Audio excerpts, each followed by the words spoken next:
लेकिन इशिता गई कहाँ? तुमने उसे पुलिस के हवाले क्यों नहीं किया आरती? रिद्धि तुम बिल्कुल ठीक कह रही है, छोड़ना नहीं चाहिए ऐसे लोगों को। कोई भरोसा नहीं होता ऐसे लोगों का, कल को फिर से कोई प्रॉब्लम खड़ी कर देंगे। मुझे नहीं लगता कि अब इशिता ऐसा कुछ करेगी जिसकी वजह से हमें कोई परेशानी होगी। वो इतनी समझदार तो है ही, अगर वो और परेशान करेगी तो सीधे पुलिस स्टेशन में चली जाएगी।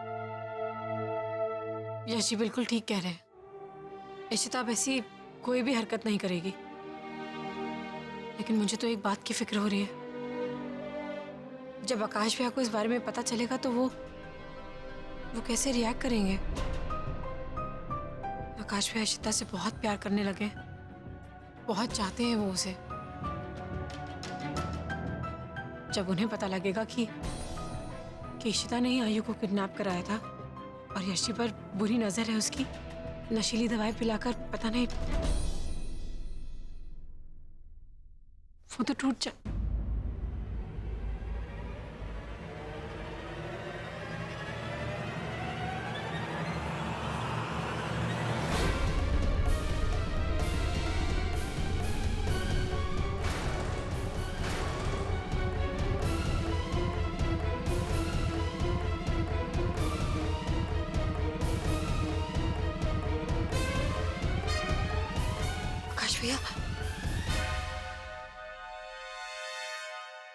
आकाश भैया, जो कुछ भी हो उसमें यश जी की कोई गलती नहीं थी।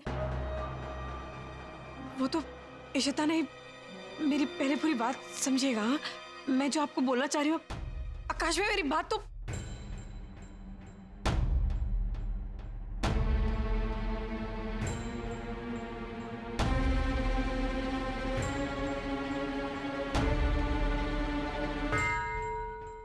हमें माफ कर दीजिए यश भाई, अपनी पत्नी की गलती की हम माफी मांगते हैं आपसे।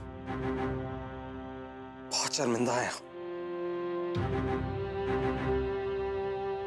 अक्खड़ है, कम दिमाग है, लेकिन भाभी इतने बेअक्ल नहीं कि अपने राम जैसे भाई को गलत समझे।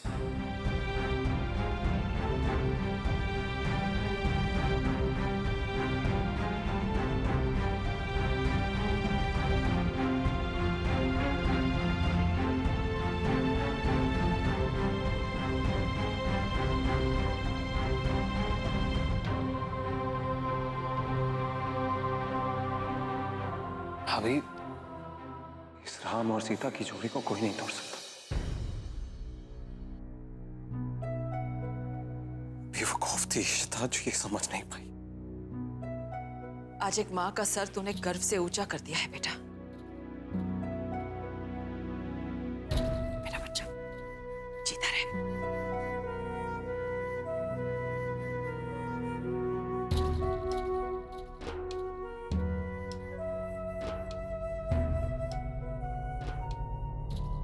आरती भाभी,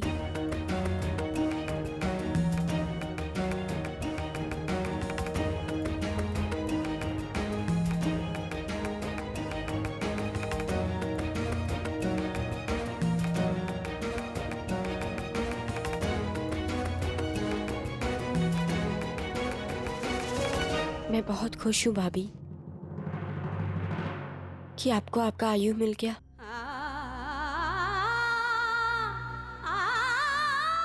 पिछले कुछ दिनों से आप बहुत तकलीफ में जी रही थी, जानती हूँ मैं। फाइनली एक माँ को उसका बेटा और उसके बेटे को उसकी माँ मिल गई।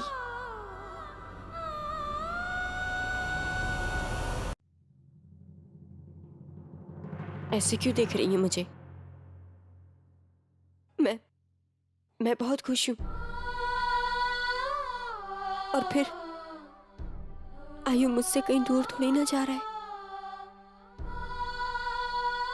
यहीं रहेगा दिन रात मेरी आंखों के सामने। और क्या चाहिए मुझे? बस भाभी एक रिक्वेस्ट है, क्या एक बार मैं आपके आयु को गले से लगा सकती हूँ?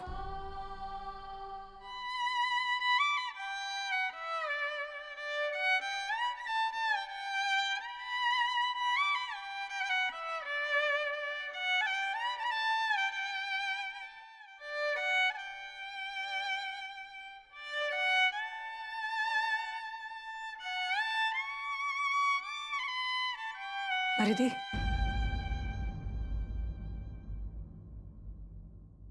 तुमने ये सोच भी कैसे लिया कि अपने ही बच्चे को गोद में लेने के लिए तुम्हें किसी से परमिशन लेने की जरूरत है?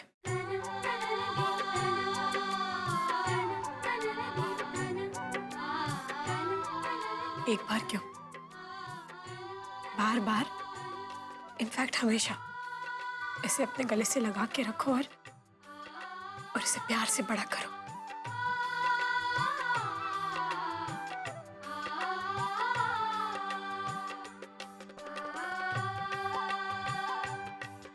आयु तुम्हारा और प्रतीक भैया का ही बच्चा है।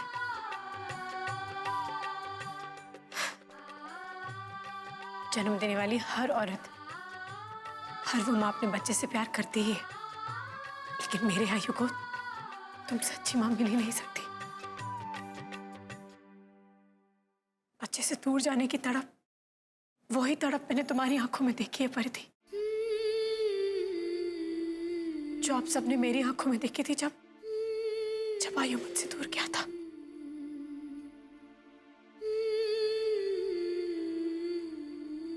कहने को तो सारे बच्चे एक साथ ही होंगे इसी छत के नीचे, लेकिन ऑफिशियली आयु तुम्हारा और प्रतीक भैया का ही बच्चा है।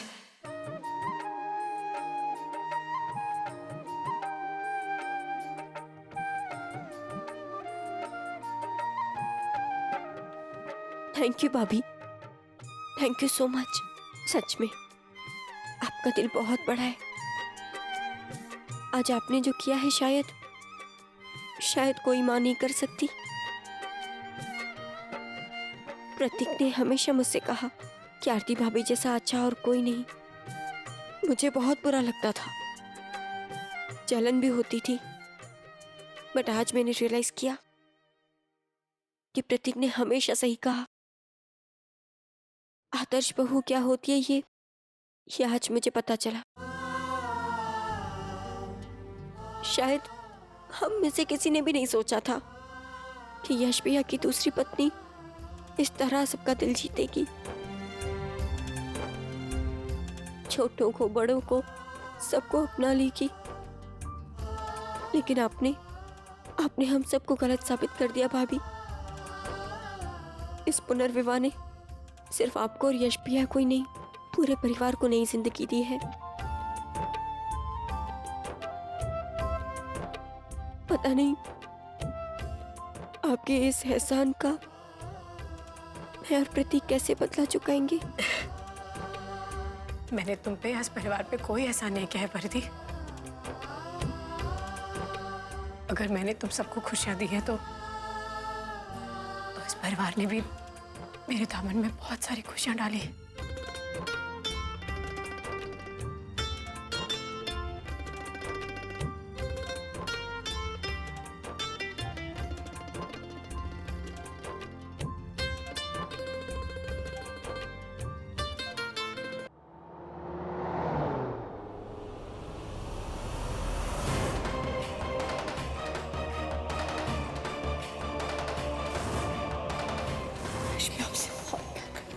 बकवास बंद कीजिए।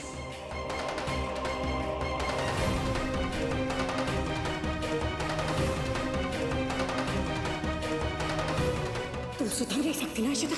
कितनी बार तुमसे कहा है मेरे पति से दूर रहना, लेकिन तुम्हें समझ में नहीं आता है। अरे तुम तो औरत के नाम पे कलंक हो, कलंक।